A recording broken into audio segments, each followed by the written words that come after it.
Yesterday, we were looking at the Eighth Amendment, and I think we got through a big chunk of the Eighth. I do want to spend a little time on some of the cases because it's hard to know, again, which cases are going to be on the AP. We know that all the cases will not be. We know that there will be a few that will. There always are. Okay, and which Eighth Amendment case there will be, I don't know. Sometimes, though, you don't have to know the actual case, but you need to know the overall things that happened with the court. Does that make sense? So the Eighth Amendment protects us from excessive bails and fines, nor cruel and unusual punishment can't be given out. Okay, cruel and unusual punishment is not necessarily the death penalty, but the death penalty is where most of the Eighth Amendment cases come from. Okay, most of the big ones. Okay, so, and we briefly talked about that yesterday. The Supreme Court, and I may have skipped this yesterday, I'm not sure, but the court said if death does more than merely extinguish a life, it's cruel and unusual punishment, meaning that we can't torture somebody and then kill them. We can't beat them to death. That's a violation of the Eighth Amendment. The Eighth Amendment protects us from cruel and unusual punishment. Furman versus Georgia said that the death penalty itself is not cruel and unusual punishment. However, the courts have ruled that just because the death penalty is an acceptable punishment in the United States doesn't mean that any form of the death penalty is allowed. Really, the only form that we have that would pass any challenges is lethal injection. Other forms, hanging is not allowed. Okay, if you would challenge that, now that you say, well, some states might still have this on the book. They might. But if you would challenge it, if you're going to be executed by hanging, and no state has hanging on the book, by the way. But if you would challenge that, you would win, because people don't always die immediately from hanging. Okay, same thing with like the firing squad or the electric chair. We don't use the electric chair anymore. I don't think anybody has used the electric chair since probably the late 1990s or early 90s. Some states may still have it on the book, but they don't use it. All you'd have to do is challenge it.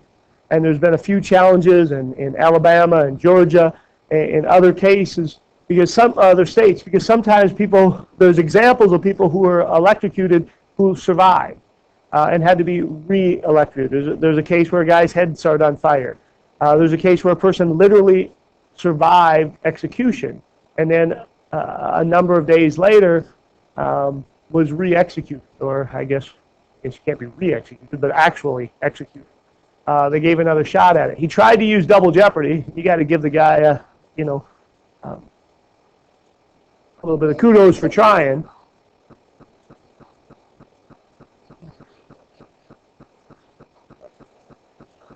But that's you only have one shot to try you for a crime, but not to execute you for a crime. Double jeopardy doesn't apply to you.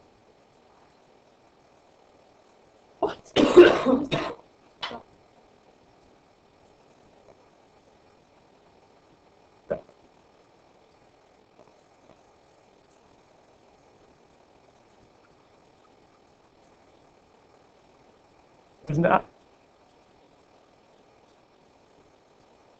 Well, if that is absolutely true, is that there are a number of states, or the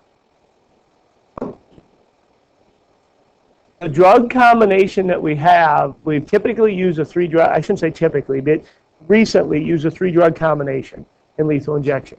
And one of the drugs is not produced in the United States. And now there is a shortage of that particular drug. Now, other states have come up with another version, another drug that will do the same thing.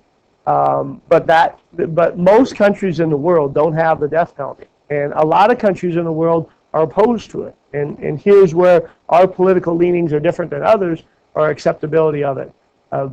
Now, okay, so let's say that Utah brings back the firing squad. That doesn't mean that they'll ever use it, because the courts have given us some stuff here. And so let's say that I'm on death row. Okay? I will probably sit there for 20 years before I'm executed. Why? Because there's a whole bunch of court cases out there and a whole bunch of potential appeals. And until those appeals are finalized, I can't be executed. Now, there's automatic appeals go on death row that automatically your sentence is appealed because obviously death penalty is final. But sometimes the question comes up, why does it take so long? Well, a big reason is, okay, let's say that there are 20 or 30 different issues that I can appeal. Little things. The court has to rule on every single one of those. Okay, so we'll file an appeal. It'll go to the courts. But the courts, appellate courts, aren't just dealing with death penalty cases. They have all kinds of appeals there. So it goes on the list of stuff that's going to get to them. Okay, so it gets to them, let's say, a year later, and they make their ruling on it, and they hand that ruling down. Well, now I file another appeal on another issue. And again, it may take a year or more for that to get to the courts and work its way through the courts.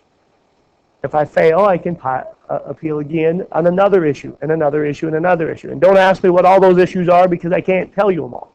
I don't know them. It's complicated. However, until I've exhausted every single one of my potential appeals, I can't be executed unless I waive the right to my appeals. And sometimes you see that. Sometimes you'll see somebody who's arrested, convicted, 3 years later were executed. And what happened is they said, we don't want to fight it. I don't want to fight this. I don't want to appeal it. But so on that firing squad, I'm guessing she got a pretty decent appeal there on that it would not just merely extinguish the life. But we have to wait until it gets appealed. So,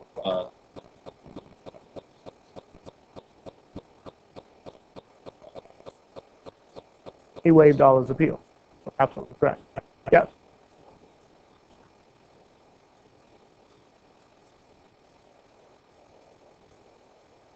Not necessarily. I don't know. I mean, obviously that guy's got going, but I don't know if they put a lower priority on those. It's just you have a backup of case. It takes a while to file an appeal. You know, our legal system is not necessarily a quick system.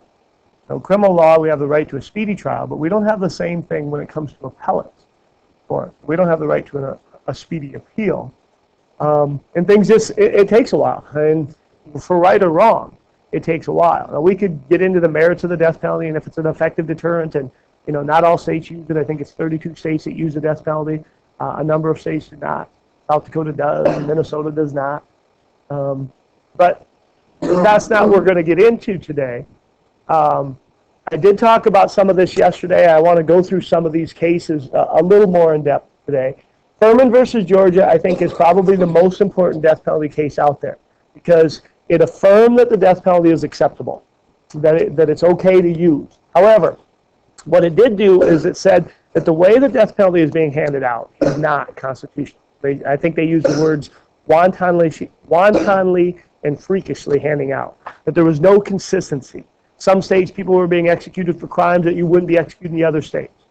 It was being handed out unfairly because of race. And what the Supreme Court said in 76 was, or 72 was, excuse me, that the death penalty is acceptable punishment.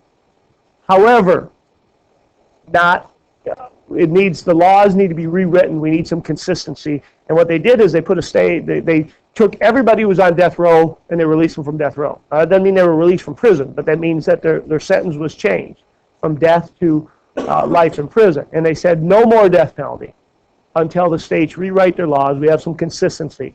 So what happened was then some states decided we don't want to do this and then didn't have the death penalty anymore. Other states rewrote laws. And then what we started to see is executions again beginning a few years later. So what we had was executions in the United States when it comes to death penalty, capital punishment, is the modern version is after Furman. If you're ever studying the death penalty, don't study pre-Furman cases, study post-Furman cases, because that put the death penalty in the modern age, how we use it today, versus how we used it in the past. Okay, so that's an important case. Some other cases that are important too. Coker versus Georgia said that the only thing that we can execute people for is first-degree murder. You cannot be executed for rape. A number of states had laws that if you rape somebody, you could be executed for that crime. That unconstitutional. And even recently, maybe 4 or 5 years ago, Oklahoma had a law still in place on child rape. And even if it was heinous, the Supreme Court ruled that is unconstitutional. So the only thing the death penalty can be used for is first-degree murder. Now, again, without getting too specific on this, I'm not ignoring you, there's a difference between murder and first-degree murder and second-degree murder. First-degree murder is premeditated murder, planned out in advance. Okay, so if I go into a store and I just plan on robbing that store, and let's say Emily's the clerk and she puts up a fight and says, I'm not going to give you this, so now I decide I'm going to shoot and kill her, That's not first-degree murder. That's second-degree murder. Can't be executed for that. First-degree murder is premeditated, and you have to be able to prove premeditation. So if my plan was to go into the bank, kill Nate, and steal the money, that's premeditated. You got to be able to prove that I premeditated. Now, you might be able to prove it because maybe I told others that this is what I was going to do. Maybe I documented what I was going to do in some form or another. But nonetheless, if you cannot prove premeditation, you cannot execute that person. Okay? So we don't have, the last couple years, there's somewhere between 12 and 14,000 murders a year. Most of those murders, the death penalty would not be an eligible punishment for. We only send less than 100 people to death row on a given year. It's usually about 40 to 50 is what gets sent to death row. And if there's 15,000 murders a year, that means, I don't know the percentage on that. Obviously, I'm teaching social studies, not math. But that's a small percentage of the people who are actually being sent to death row. Now, yes. If the punishment shocks the conscience of the civilized world, right? Well, 32 states still use the death penalty. Obviously, it's more than half of the states feel like it's an acceptable punishment. But I think just like other types of punishment, if there comes a point when most Americans say, you know what, I feel really uncomfortable with taking a life here, then I think that may be the point when, it's shocking the conscience. If we look at the civilized world, most countries that we compare ourselves with, almost maybe all countries that we like to compare ourselves with, we compare ourselves to other similar democracies, the Frances, the Great Britons, the Canadas, and so on, the Israels, the ones that have a similar type of democratic elected leaders. They don't use the death penalty. Iran does. The biggest 5 executors in the world, the last time I looked, was China was number 1. Iran's in there, usually Nigeria. Iraq used to be, I don't know if they still are. But all of them are countries that we never say, well, if it's good enough for Iran, it's good enough for us. You know what I mean? Oh, Saudi Arabia's doing it? Okay, we'll do it too. The countries we compare ourselves to are, I guess, political peers in the world don't use it anymore. Yes.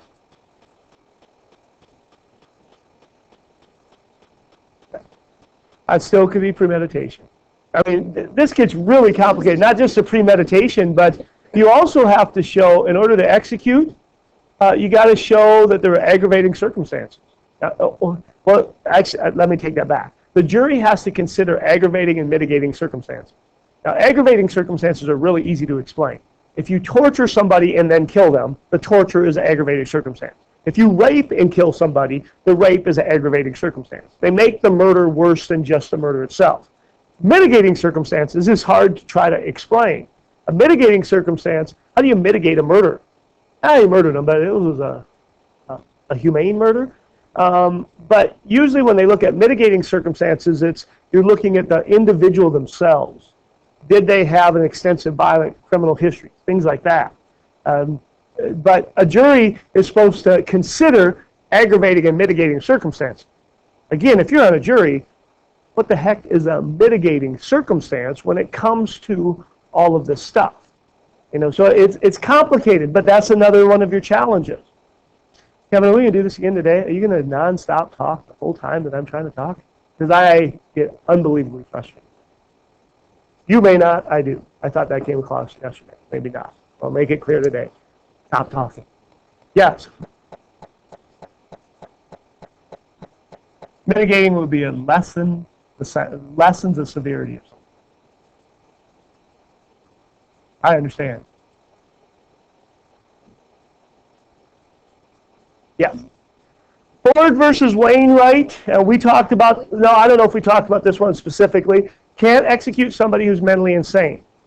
Now, somebody who's mentally insane can face life in prison. And sometimes you hear people using the insanity plea, but sometimes not. Sometimes they're not successful. In fact, the insanity plea is used very rarely is it successful. Like 0.25% of all criminal cases, the insanity plea is successfully used. But nonetheless, if somebody is, let's say that you have, schizophrenia, and you're convicted of a crime, you could very well challenge that to say that I should not be executed for this, or obviously probably be your lawyers. Because in '86, the court said it's cruel and unusual punishment to execute somebody who's mentally insane. At Atkins versus Virginia in 2002, the Supreme Court ruled that you can't execute somebody who's mentally retarded. Now, I said yesterday, we don't use this term. Intellectually and developmentally disabled is a term that we use today. However, if you read that case, they're going to use the term mentally retarded because that was the term that was the correct term used at the time of this particular case. One of the most recent major cases dealing with the death penalty is you can't execute a person who was a juvenile at the time of committing the crime. Now, it's not when you're being executed. It's if somebody commits a crime at 17 or 16, you can never execute them. It's not how old they are. You know, if you're 16 and then we'll wait till you're 18 to execute you, you can't do that. Roper versus Simmons said that it's unconstitutional to do that. You can face life in prison, but the Supreme Court ruled that it is unconstitutional to execute somebody who was a juvenile when they committed the crime. Yeah. I don't know. That becomes difficult. Which cases are the ones going to be asked in the AP? I cannot give you that answer.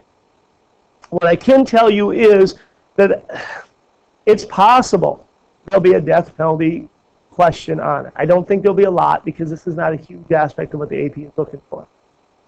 But if there could you answer a question without specifically stating the cases? And I think yes. I don't think it'll be an FRQ question, but let's say it's an FRQ question. It's asking about civil liberties and protecting of prisoners. Okay, or maybe you could talk about habeas corpus. You know, you could talk about that, but maybe you could also talk about this without. If you say, I don't remember which one did it, but you could say there was a case that. You know what I mean? I don't know. It's difficult. You know, you said that there's 30-some cases yesterday. Which one? Do I got to know all these? No. But I don't know which ones you probably have to. So to be familiar with them, I think there's more important things on the AP that you have to know. And I think there are some cases, Marbury versus Madison, that I think will be there. There'll probably be a couple of these others too. So I just want us to be at least familiar with them. And in some states, like South Dakota is a good example. If you're 16 or older in South Dakota and you commit an aggravated felony, okay, so murder, rape, aggravated assault, anything, you are automatically, by South Dakota law, bumped up to adult court, and you can petition to move down to juvenile court. If you are younger than 18, if you're younger than 16, and you commit a heinous crime, then it can be requested that you move up to adult court. And if you're moved up to adult court, then you're an adult, even if you're 14 years of age, which means the court system, it's no longer private. You can be punished the same way as adults, except for when it comes to execution. Only for violent crimes, but every state has that where you can bump a person up to adult court if the crime is severe enough.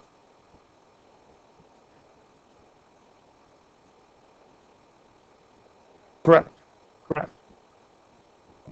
All right, now, I don't think I need to go, I think these are interesting, but I don't think we need to go over it. But I do want to show you one thing here. I think it's on this one. This is Death Penalty Information Site Center, and maybe I won't show you. I think it's going to come up though. They have a lot of statistics on there. This is the only thing you really need to see. Again, this is something I think it's kind of interesting to know as an American. It may not be important for the AP. This shows how many executions we've had since Furman. Remember, Furman was 72. We started executing in 76. The most we had was 98 it was either 1998 or 1999. That's the most we've executed in a single year. I mean, in 2015, you know, we're early into it, but it was 13. But last year is completed. There's 35 executions in 2014. The year before, 39. Number is, for the most part, decreasing. Obviously, there's some bumps up and down here, but we do not execute very many people in the United States. These are the states that have the death penalty. These are the non-death penalty states. Probably hard to see, but Alaska, Connecticut, Hawaii, and so on. Some of them have asterisks beside them because there's still people that could be executed. Even though a state gets rid of the death penalty, doesn't mean that they've gotten rid of execution, because if you were sentenced, let's say that you guys were sentenced to die prior to changing the law, you still were sentenced to die based on the law of that state. So even though the state no longer has a death penalty, what that means is they no longer have a death penalty for anybody new coming up. Sometimes they'll say, all right, and we'll commute sentences down, but not always. All right.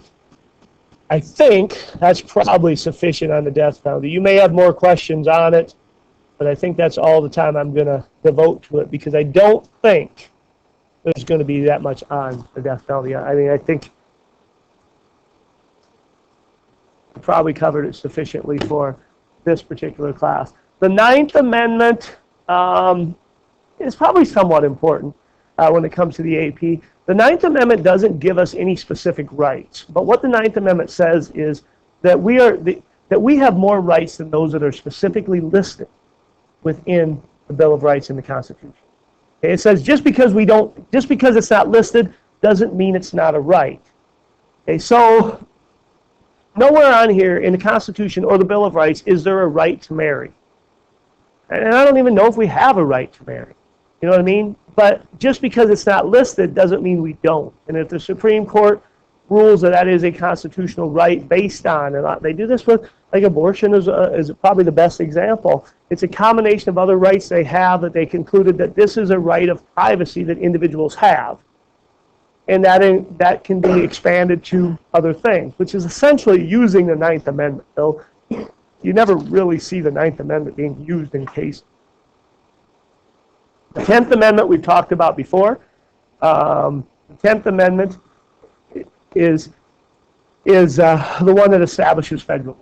The power is not specifically given to the United States, nor prohibited to it, but to the states, then are reserved for the states. So our reserved powers are, that's a term that we covered earlier in this year. That's the concept of federalism. The 10th Amendment is important. I really would assume that the 10th Amendment will be on somehow on the AP just because federalism is a major concept. So how federalism, what constitutional authority does federalism have? The 10th Amendment is what creates it essentially. And we know that federalism, state laws, states' rights are important. And if nothing else, if you look at the whole death penalty, some states have it, some states don't. There's federalism, in practice right there. The 14th Amendment, which I don't know if I have on here next or not. No, I don't. But I had the 14th Amendment earlier. Important, again, really, really, really important. What did the 14th Amendment do?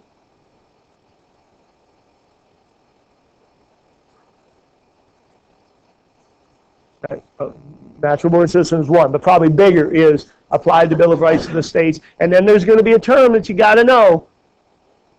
Selective incorporation, or this case-by-case basis. Okay, you got to know that.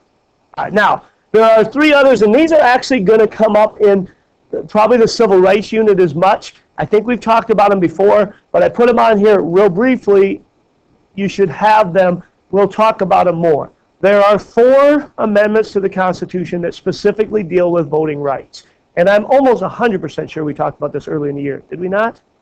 We were studying elections voting. I think we did. So, again, this is just then a review. The 15th Amendment says you can't deny someone the right to vote because of their race or previous conditions of servitude, which obviously we know means slavery. Remember the Civil War ended in 1865. Okay, so the 15th Amendment removed race as a barrier, but it obviously did not give African Americans the right to vote because then the states came up with other ways in which they would deny African Americans the right to vote. We won't deny you the right to vote because you're black, but we'll say that we'll put in the grandfather clause, or we'll put in poll taxes, or we'll put in other kind of things. And so African Americans were essentially denied the right to vote in many states, even after the 15th Amendment. This is a really important aspect of it too, and again, it's kind of an introduction to the civil rights part of it, because that will come up too. There's a Civil Rights Act of 65, excuse me. It basically is passing laws that will enforce the overall plan of the 15th Amendment, the overall idea of it. Now, that would come almost 100 years later. Okay, the 19th Amendment For the 24th Amendment, I guess, because both of them are dealing with African Americans, remove poll taxes and other taxes. Again, you'll come across that. We've covered that before, and this is kind of a big deal. I mean, the 24th Amendment, along with the Voting Rights Act of 1965, those two things remove the rest of the barriers to African American voting. And so, and again, they'll come out in that next unit quite a bit. 19th Amendment gave women the right to vote or removed gender as a qualification for voting. Can't be denied the right to vote because of gender. And then the last one deals with the last major voting one, changed the voting age from 21 to 18.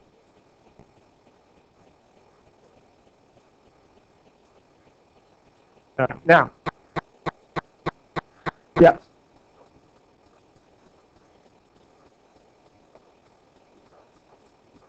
It's up to the states, but the states had set it at 21, or most states had. There may have been some states that had it younger than that, but most of the when it comes to voting, most of that was states' rights.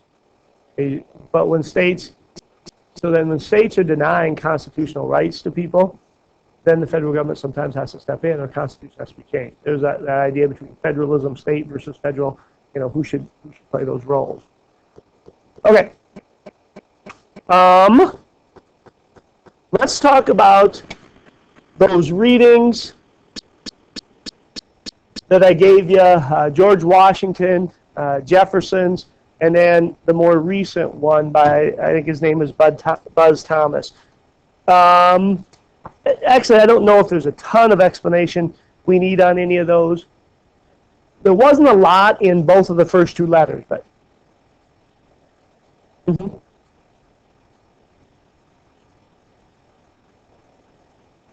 the most part, it was the states. The states determined voter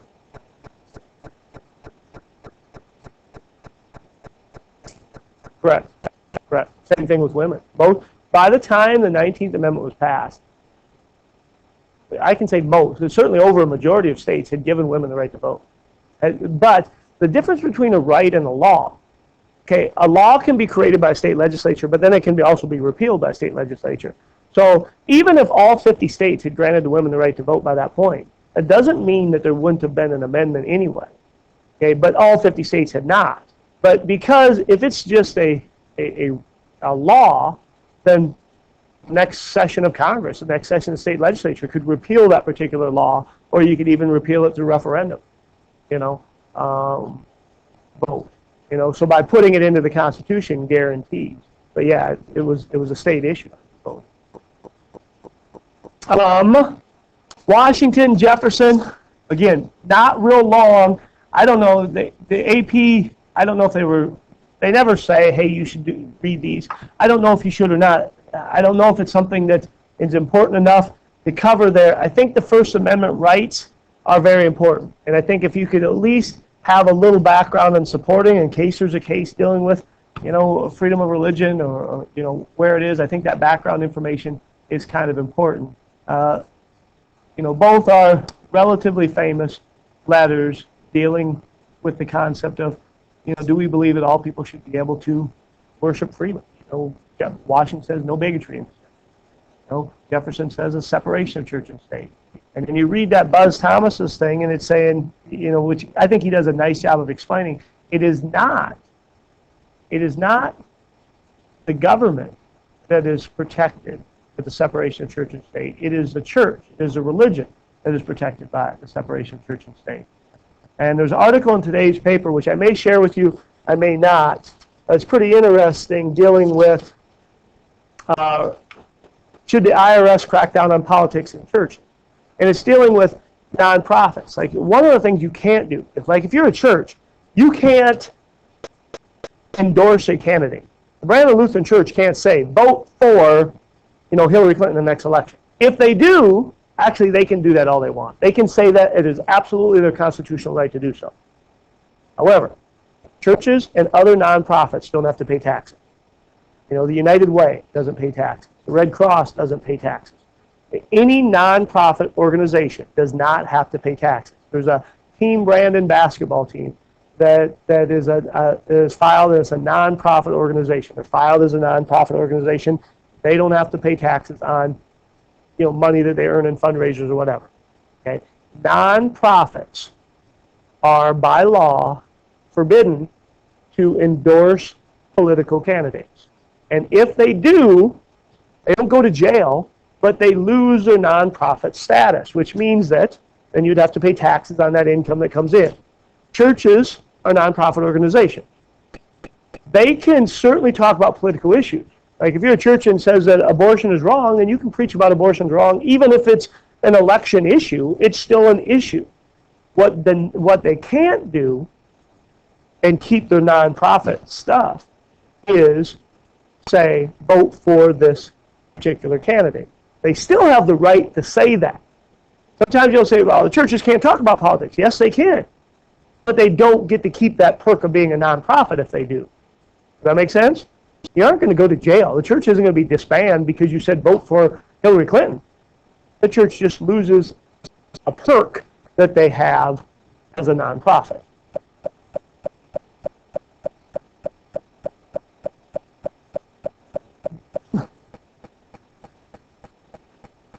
That's a good question. That's where it comes down to is, should the IRS crack down on?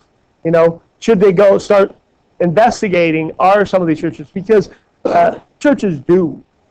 I've been to church before where they said, hey, you can't, if you're a good, it was when I was at Catholic church, I was with my folks when my parents are Catholic. If you're a good Catholic, you cannot vote for this particular candidate because they're in favor of abortion.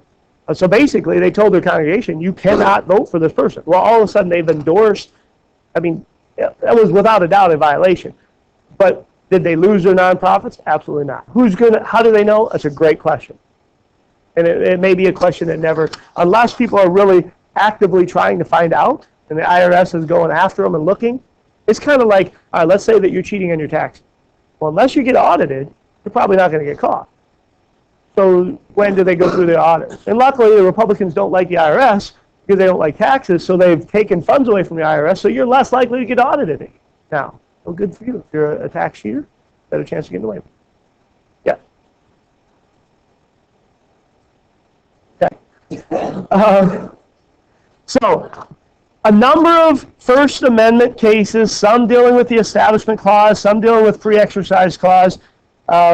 Any of those cases that deal with the First Amendment that you want me to spend any time on? We're good with all those, okay? Yeah, that's, again, not easy. And I don't know if you have to. I can tell you that a few years ago on the FRQ, they had 3 cases. They said choose, maybe it was 2. They listed 2 cases dealing with the First Amendment, and they said, pick one of them, explain what the case was about, and then tell how it affected something in the future. I can't remember how they worded it. Now, they did behind it they put the name of the case, and then behind it in parentheses, they gave you a little bit like flag salute, something like that. So they gave you a little hint on what that case is, but they don't always do that. I do think there is a case that you really probably should know, and I don't have it on here. And before I forget, let's make sure we get it. It's called Citizens United.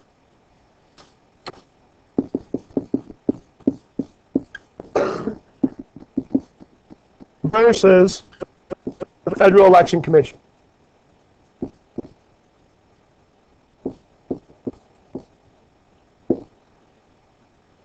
Now, the reason why I think that one will and again, I'm probably wrong, but I think there's a very good chance it might be, is that's a pretty big one that happened in 2010. And what it did is it's a free speech case, but it's a free speech dealing with money in elections. It's what created Super PAC. It said that giving money to candidates is akin to free speech. So me giving money is essentially a First Amendment right of free speech. And laws that say that I can't give money then are limiting my free speech. Now, we have federal laws that say that you can only give $2,600 to a presidential candidate or any candidate running for office. But we also know that super PACs have been formed, and you can give an unlimited amount of money to those super PACs. And those super PACs are candidate-driven things. right? Ted Cruz has 4 super PA seats. Hillary Clinton at least 2. Okay, so if you want to give money to Ted Cruz, you can give him 26. Actually, I think it's $2,700 in this new cycle, but nonetheless.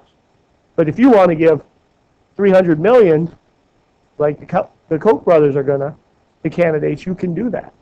And Citizens United is a First Amendment case, right? It's dealing with free speech essentially, but it's also election related. It's super PAC related.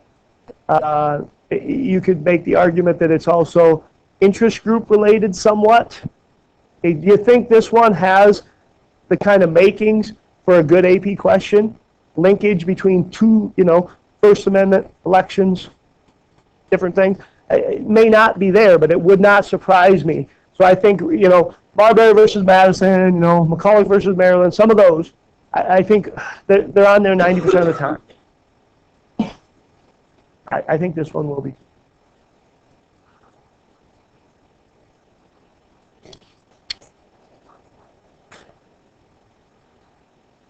Hard to say. It might be a multiple choice question. It might be, they might give you a list of cases and say which one is most influential. They wouldn't say which is the most influential, but how did this particular case change congressional power? You have to explain the writ of mandamus and all that stuff. No, but you need to have a little background on it. I know that's a vague answer. I don't think it'll be an FRQ question. I don't know. Okay, so we got a whole bunch of speech cases. I had a lot of First Amendment stuff. Why do you think speech cases may be important for the AP?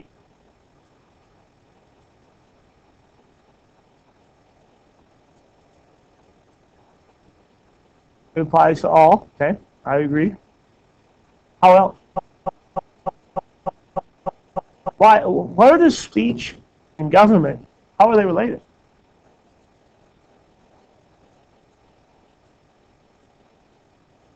Right, so explain.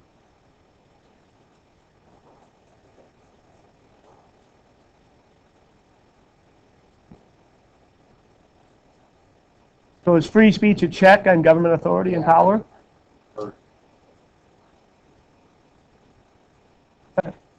So you got your whistleblowers, maybe in a bureaucracy. You got people, where it could apply there. You have protection of government overreach, so protection against laws or whatever. You have the whole election aspect. I want to campaign for people. I'm a political candidate. I'm running for office. Can I put commercials on the air? Are we going to have limits on how many commercials I can put on there? All those things fall under the free speech aspect. Free speech and politics are huge. They're just interest groups being able to petition government. All of those things. That's why I think the free speech aspect, if we're looking at, is it more likely to be a First Amendment case or a Fourth Amendment case? I think First Amendment case, by far. Because I think it could just apply to so many different areas.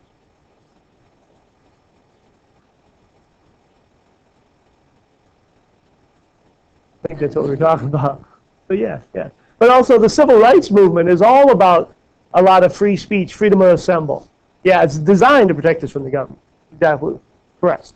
Okay, now, so when it comes to Second Amendment, did I had Miller on there, right? Did I also add McDonald? McDonald is a state one. Heller or Keller? Heller is the one at the national level. I think that one's probably a pretty big one to be on there.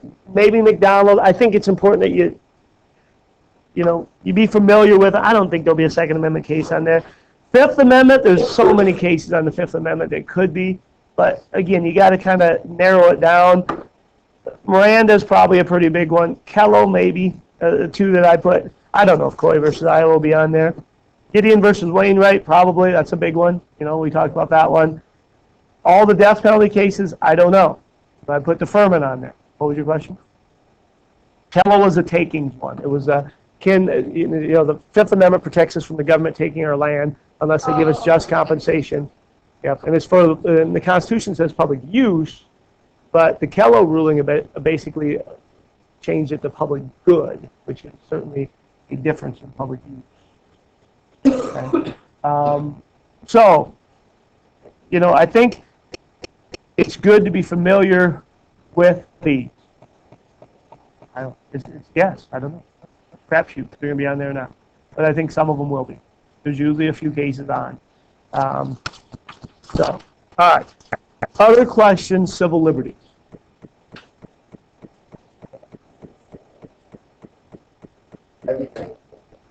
I'd start reviewing your notes of the early stuff. Okay.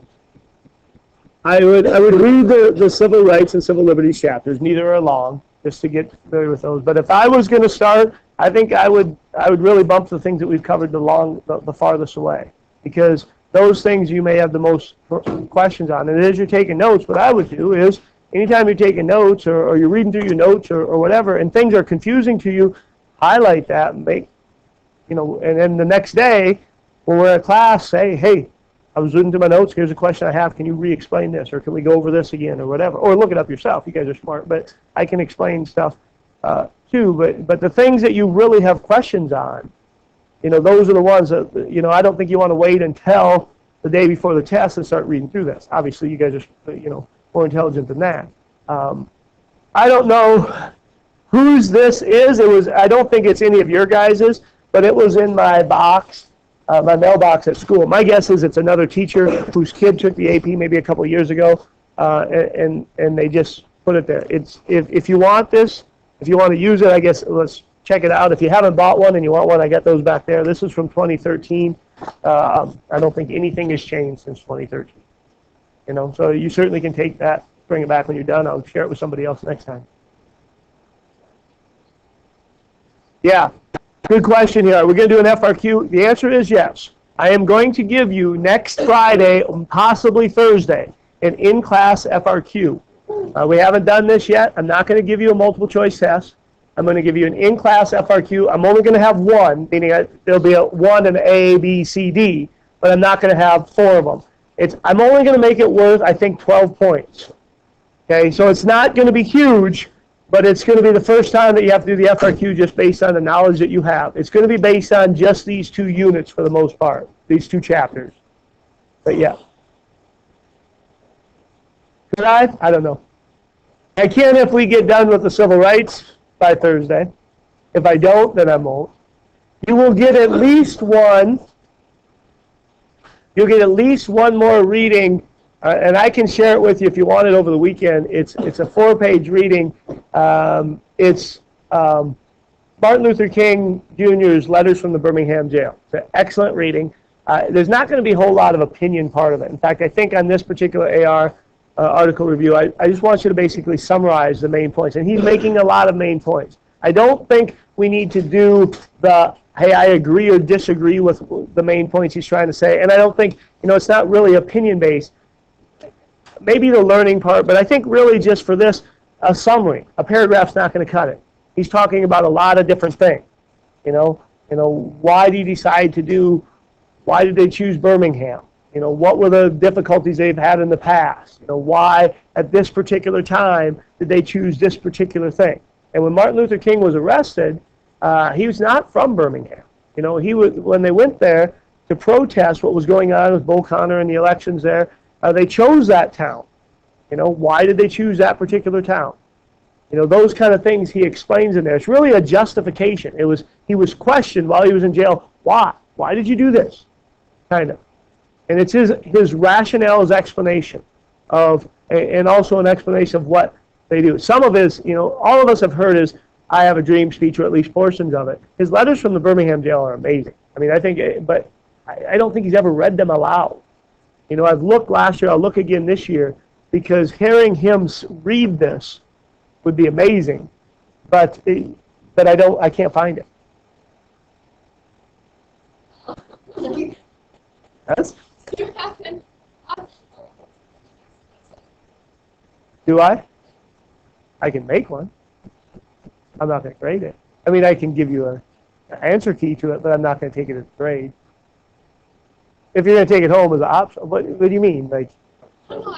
I just like. I can make one up. That's not a problem.